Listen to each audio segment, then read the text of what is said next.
everybody. Welcome back to Rebootleggers. It's a comedy podcast where we reboot everything. I'm Scott Owen. I'm Frank Serra.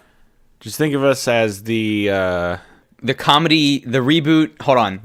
Three Stooges without Shemp. Yeah, there's only two. Without Shemp and also without the guy who plays Shemp. And also Curly? without the other one, Curly. Think of us as two of the three reboot comedy Stooges. But like... Any two that you want. Actually, tweet us which two. Yeah, which two? This week we're continuing our children's book series by rebooting Where the Wild Things Are. A lovely little number by Maurice Sendak. Sendak, which is... Sendak is very close to the name of a villain in Voltron. Relatable and poignant. So we're going to be entering Mr. Sendak's work into our City of Gears and Iron expanded movie universe. Yeah, so where we last left off, the boy had just freed the little engine that could from its prison in the City of Ash and returned to the City of Gears and Iron, right? And just plug that bad boy right into the power grid. Is that what he did? I thought he brought it back to fight the bad guys. Because the little engine that could now has like tank treads on it. The little engine that could now will. The little engine that shall. Fight the rebellion. Yeah, the little engine and... Well, not fight the rebellion. He'll fight for the rebellion. Mm-hmm. Yeah. So the boy is on a pretty big journey in our kind of series, but I guess we should talk about our source material first. Yes. So... Where the Wild Things Are, it's a story of 338 words, focuses on a young boy named Max, who dresses up in a wolf costume and wreaks havoc throughout his household. Mm-hmm. And he's a naughty boy. He wreaks such havoc that his mom sends him to bed without supper because he's so naughty. Whew. That's a rough one. Yeah, because that's just like starving your kids. Kids gotta eat. So this book was written in the 60s, so that was cool. Thing. I'm actually surprised they didn't just like beat him. Based on what I've seen from Mad Men. Yeah, sending your kid to bed without dinner is like the most ridiculous punishment ever. It's like you realize your kid's only going to get like more upset because he's hungry. But so then Max goes into his bedroom and it suddenly transforms into a jungle. Well, he like escapes. It like morphs. It's weird. Yeah, I don't know why. Like he doesn't open the door and his room is now a jungle. But no, he's like sitting in his room and then suddenly it becomes a jungle. And he can like escape. Yeah, and he sails to an island inhabited by malicious beasts known as the Wild Things. Now, and they're all naughty, and then Max gets to be naughty on the island with the Wild Things. Yeah, he like tricks them into thinking that he's the naughtiest, baddest bad man ever, and then becomes their king. Yeah, and so obviously this is a kid's book, right? So like they're super naughty. They like don't make their beds. Yeah. And they make a lot of noise. Like, you know, they're kind of G-rated evil. Yeah, they don't eat their vegetables. Not even a little bit. They never wipe their shoes off. They just track mud all over the island. There's mud all over the island. And they so Max has a romp, as they call it, with the Wild Things. And then, but then eventually he realizes he's lonely from being a wild, naughty boy all the time. Yeah, so he has all of these other naughty people around him, but he feels alone. And he misses his parents because he's an 8-year-old boy. So he goes home, and then there's hot supper waiting for him. Yeah, just in his room, which is also bonkers. There's not a chance I would ever be allowed to eat in my room. No, oh my gosh. Every time that happened on a TV show where it's like, can I go finish this in my room? And they'd be like, yeah. I'd be like, what? I'd be like, what? In what? What? Like, no. Like, the kitchen is here. No, you're going to get spaghetti in your bed. God, spaghetti sounds so good. Dude, let me tell you, I am so glad I never had bed spaghetti. Me too. Because there's nothing you can do for it but just tear the whole thing down. Yeah, you got to burn the whole room. Yeah, once it gets in there, it's like termites. Once they're there, they're not leaving. Once you get bed spaghetti, it's never going away. Mm-hmm. Oh, I want spaghetti so bad. Kelly and I just started a 6-week diet called the Whole Life Challenge, where it's like semi paleo, so I can't eat any cheese or grains. All right, so screw that. Yeah, I'm dying. It's only day 2. You can't, you know that like cheese existed in the old world. Like if you put milk, and then you can make cheese naturally. I know. I'm probably gonna cheat. I'm not gonna argue with a diet book that I don't have access to. I'm probably gonna cheat a little bit.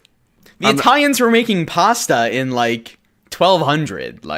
Well, it's paleo. Like, you don't need Paleolithic age was before the Italians. No, the whole paleo. Okay, we're this is extremely off topic. Yeah, Frank just got real upset vicariously about my diet.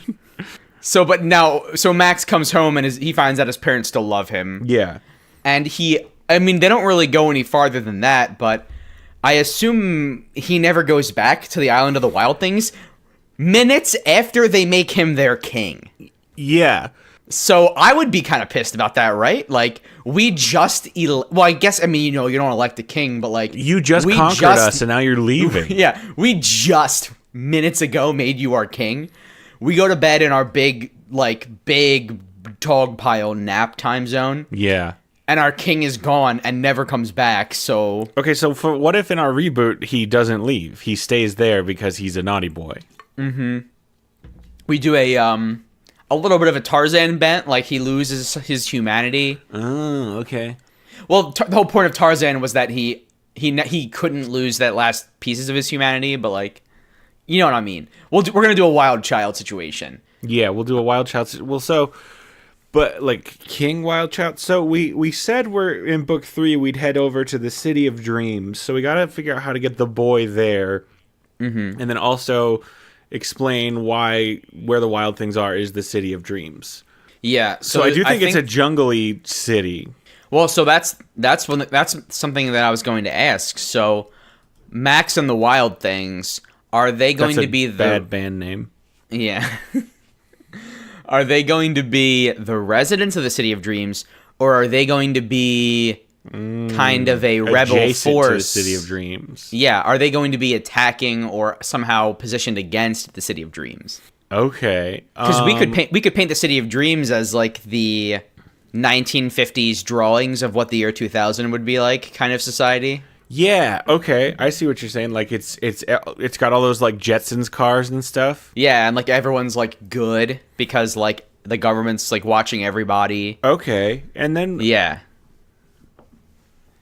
Okay, I like it. I was imagining it was kind of like a jungle city, if the Rainforest Cafe got turned into a whole city. But I like your thing better. Okay. Yeah, because then dreams could be it's the city of their dreams, but not everyone's dreams. Okay. So the city of I got your sentences have ignited my brain pan.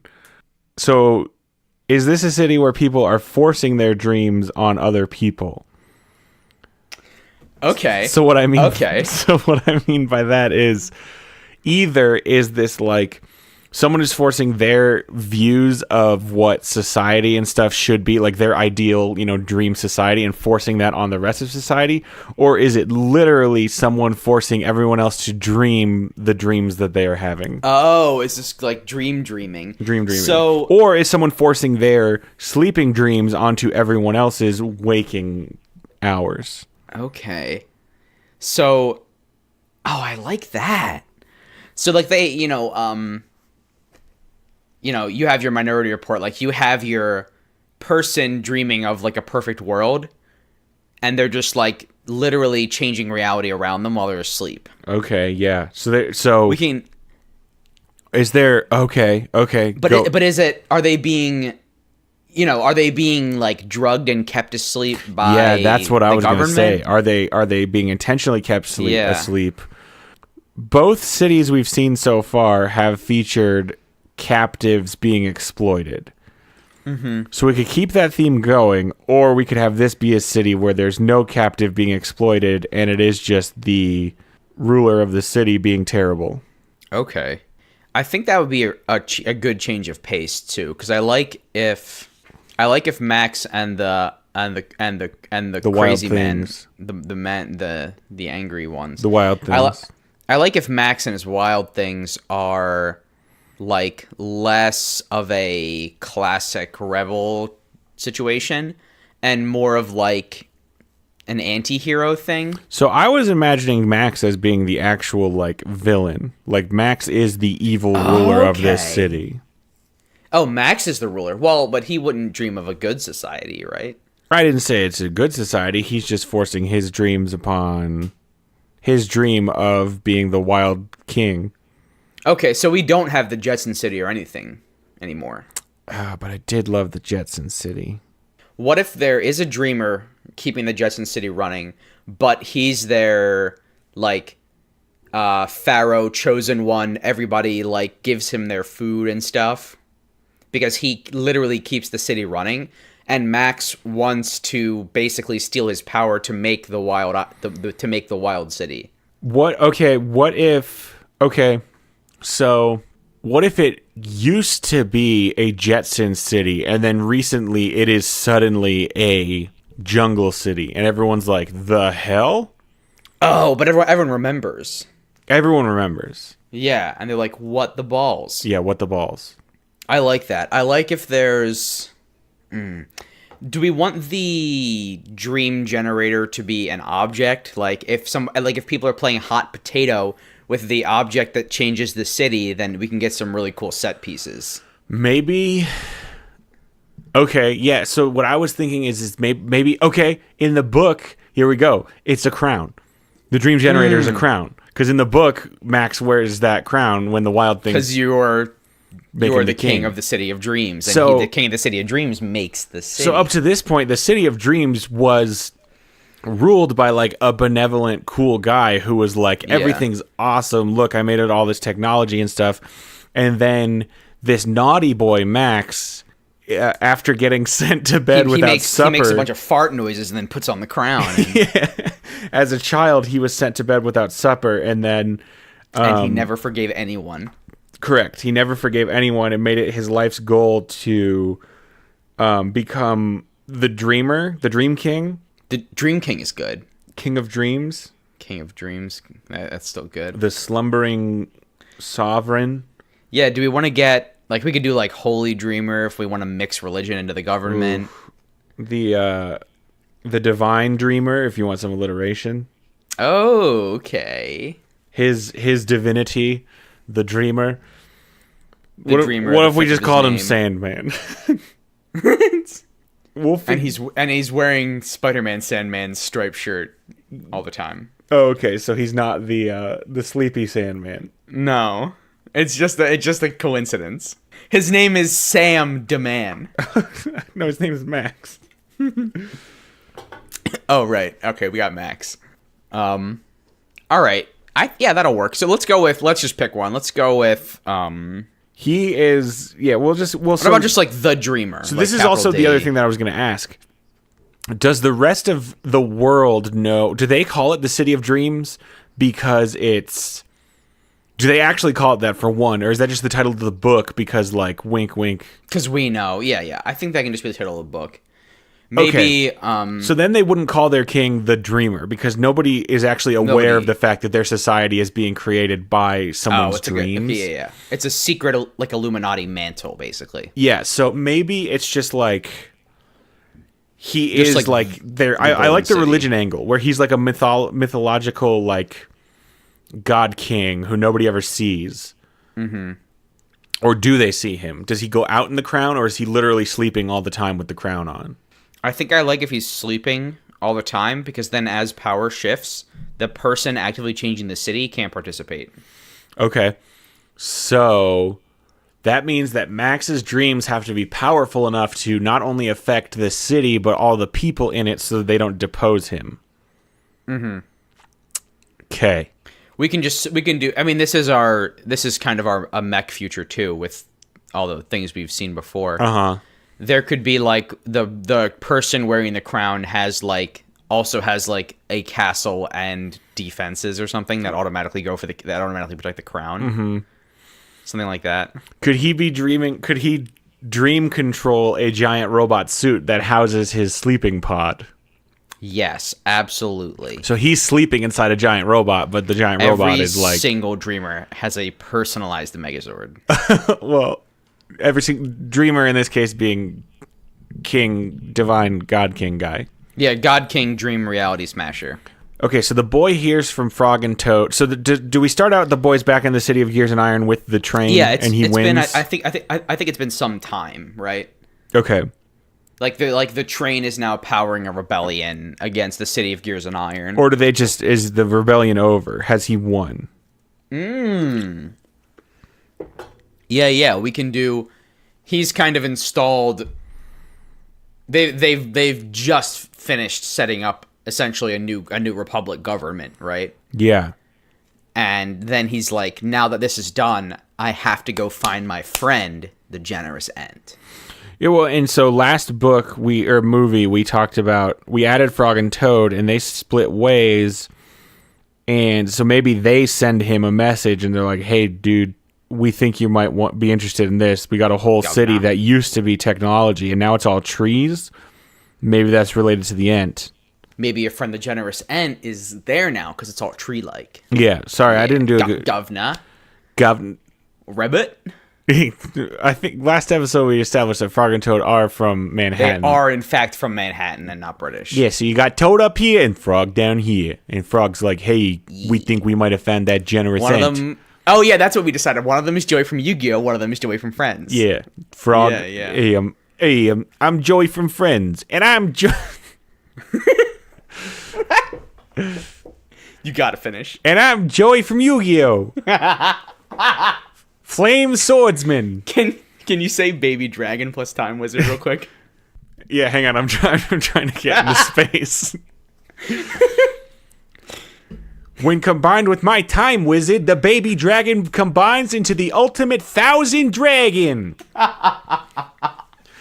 You're welcome, all three listeners who like Yu-Gi-Oh! Yes. Yu-Gi-Oh! Hit Netflix, by the way. I thought about watching it. Oh, jeez. Okay, so Frog and Toad, expert thieves and all-around good dudes, are in the city. Frog and Toad, we did establish, are actual... That's not just like their code names. They are a literal frog and a literal toad. They're a frogman and a toadman. Yeah, frogman, toadman. They're not like literal frog and toad where they're tiny, but they're like frog people wearing clothes. Yeah, they've got suspenders and pants. Yeah, they're very cool. I like them so much. I really legitimately would love like a frog and toad movie. Yeah, they're doing their own thing in the world of the City of Gears and Iron. Yeah, but they're buddies But they're buddies. Yeah, they're a Han Solo-esque character. Okay. Yeah, they're here to help, but they're not here to help too much. Okay, so they message the boy and they're like, "Hey, yo, we got this situation here. Maybe there's a Generous Ent about these parts. I'm hopping here." And then, so the boy goes and he of course takes the engine with him because that's his main mode of transportation. I think since I think since winning the rebellion, he's able to they've been able to come up with some very good technological advancements. So the city of the little. What's the word? The little engine that can leave without ruining the city. Yeah, I think too the little engine that could did not sign up to just move from powering one city to powering right. He wants to be free. He's the little engine who wants the engine.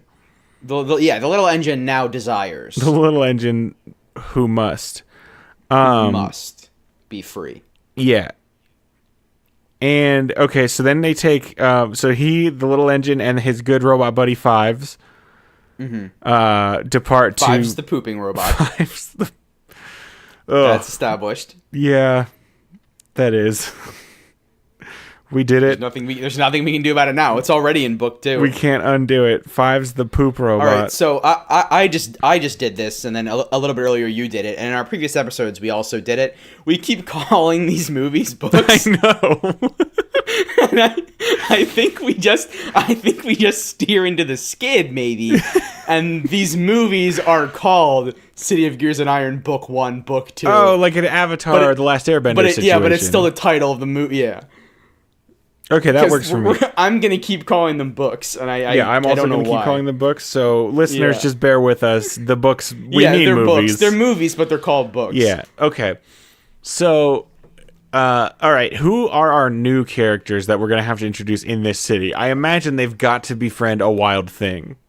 They've got to befriend a wild thing. So for the wild things, we can go with. None of them have names in the book. None of them have names in the book. We can go with your classic like orc society type names. Like if we're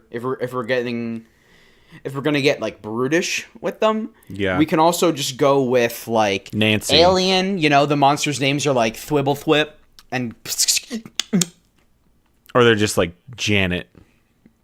Okay, yeah, they can just be names too. So maybe the Wild Things are. So this went from like a peaceful Jetson society to a barbaric society, right? The book describes the Wild Things as malicious. Yeah, they're, and this is gonna be G-rated evil. This is gonna be hard PG-13 evil. Yeah, hard PG-13 evil. So like, yeah, there's gonna be like a lot of gore, like marijuana cigarettes and underage drinking. Oh boy. Okay. And someone's gonna bully someone. No. Yeah, that's gonna happen. Unfortunately, we can't shy away from the hard stuff. Okay, so describe to me a wild thing.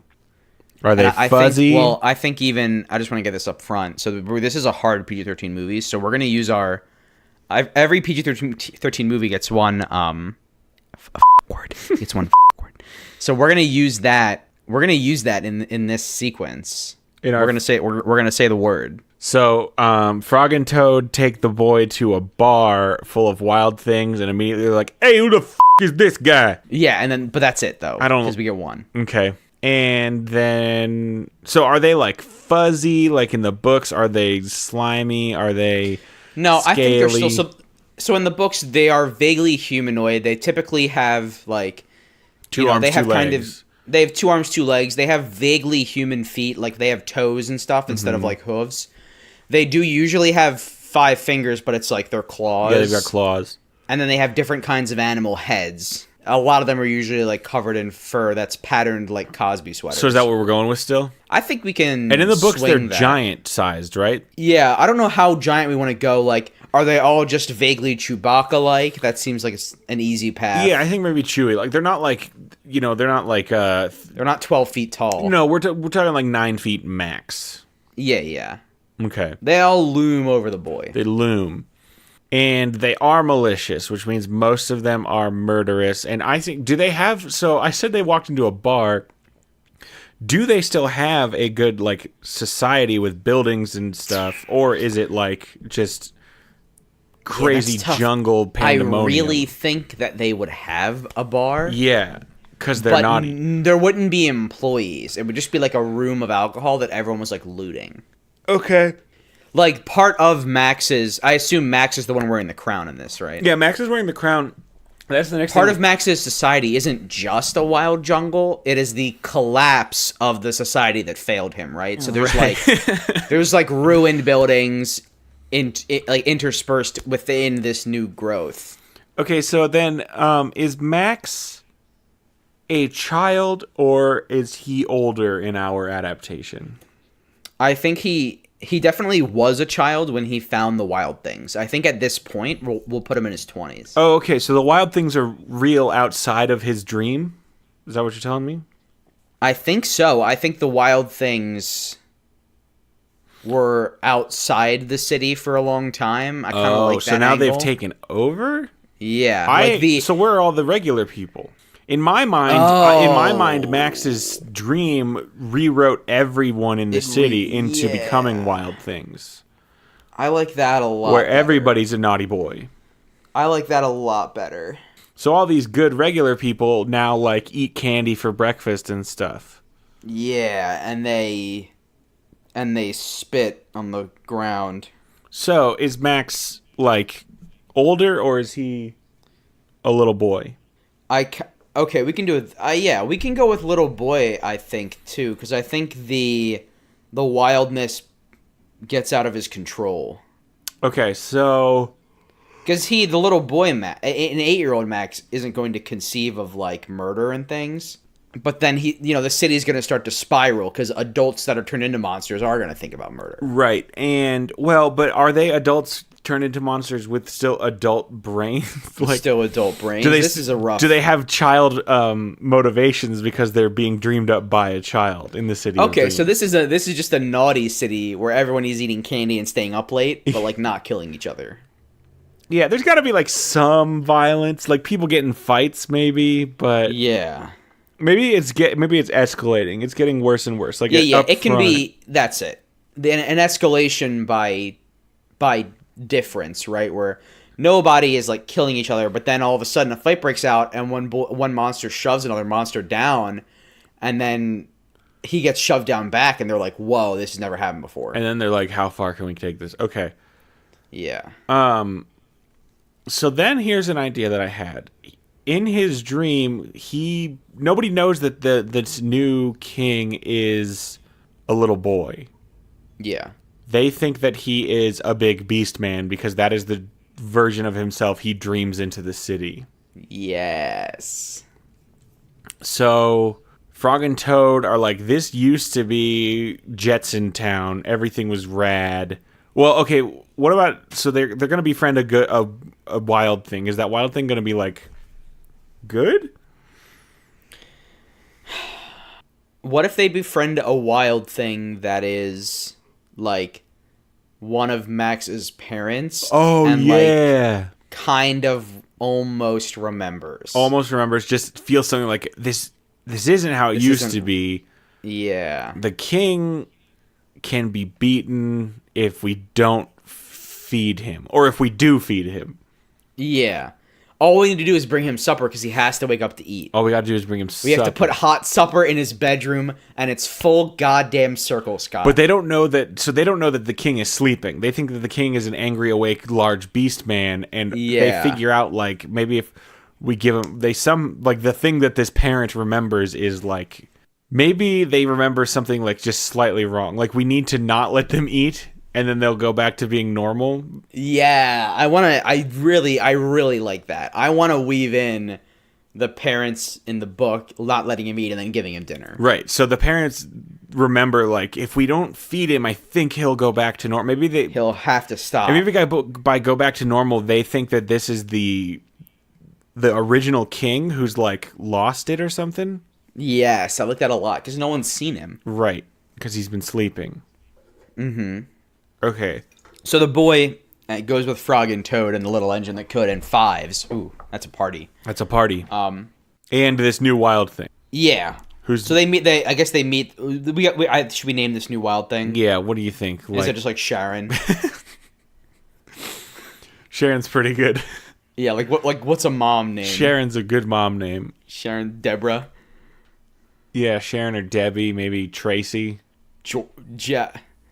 Janet? You can do Janet. I think honestly, first one's the winner. Let's stick with Sharon. Let's stick with Sharon. Yeah. So Sharon the wild thing, big, fuzzy, scary beast lady. So then we can't do another heist because that's what we just did. So maybe they, this could just be like an action stealth spy infiltration thing. Mission Impossible. Yeah, we could go. I think that we go with a like crash the base invasion of the castle. Yeah. And then the twist reveal that it's just a human child where they're like, "Hold on, everyone put your guns down." Mm-hmm. We have guns probably maybe. Yeah, so they've got a lot. The little engine has a factory on it probably that makes guns. Yeah, it's basically a 3D printer for death. Yeah, 3D death printer. So they've all got automatic weapons and laser guns and rocket-mounted shoulder cannons, and they're just blowing up like guard droids and just like they Shrek down the castle doors, and they finally make it to the throne room when all of a sudden, bum, asleep in that tiny little throne is a tiny little boy in his pajamas, and he's just napping hard. Yeah. Okay, and he's wearing that crown. Everyone, wait. Okay. And then like Sharon, maybe Sharon figures it out. Yes. Okay. Yes, I like that. Okay, so then let me go over this. Let's back up a little. Let me go over it again with a second layer of meat. So they show up. Boy's looking for he's looking for the Ent. They're trying to figure out why is the city suddenly so woody? What is going on? Maybe the Ents are back. So the first chunk of the movie is them looking for the Ent. And all we know is this city used to have people in it, and now it has monsters in it, and they've been replaced. Like it's not they don't think that the people have turned into monsters. They think that the monsters showed up and like the people disappeared. They don't know where the people are. So then I'm thinking like so then maybe they do it like they infiltrate the palace sneaky like at first, and that's when they discover the king is a sleeping child, and then like a giant the beast version of him like shows up, and they like get their asses kicked and have to leave. So then they realized like, oh my gosh, you all are the people who've been replaced. So then they come with this big plan. We need to get to the sleeping boy and wake him up, but we're going to have to kill the Beast Man version of him to get to him. So then we get like this action fight thing where they have to kill the big beastie evil dream version of him to get to the sleepy boy. Okay. So does the Beast version of Max, Beast Max, Max Beast? Beast the Wolf Max. King. Does Beast Max get into that big old Megazord? Yeah.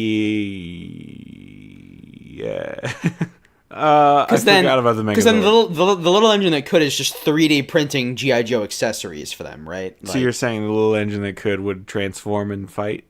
Yeah, like they would have their G.I. Joe attack copter. Yeah, okay, Yeah, maybe the Beast version gets beaten and then gets in the Megazord and they fight again. Yeah. In the same fight. Scott. Yes, hit me. They kill Beast Max, but Beast Max is a dream, and he keeps coming back. Comes back like bigger. He's immortal because as long as Max is asleep, he'll keep recreating Beast Max out of his psyche. Okay. Yeah.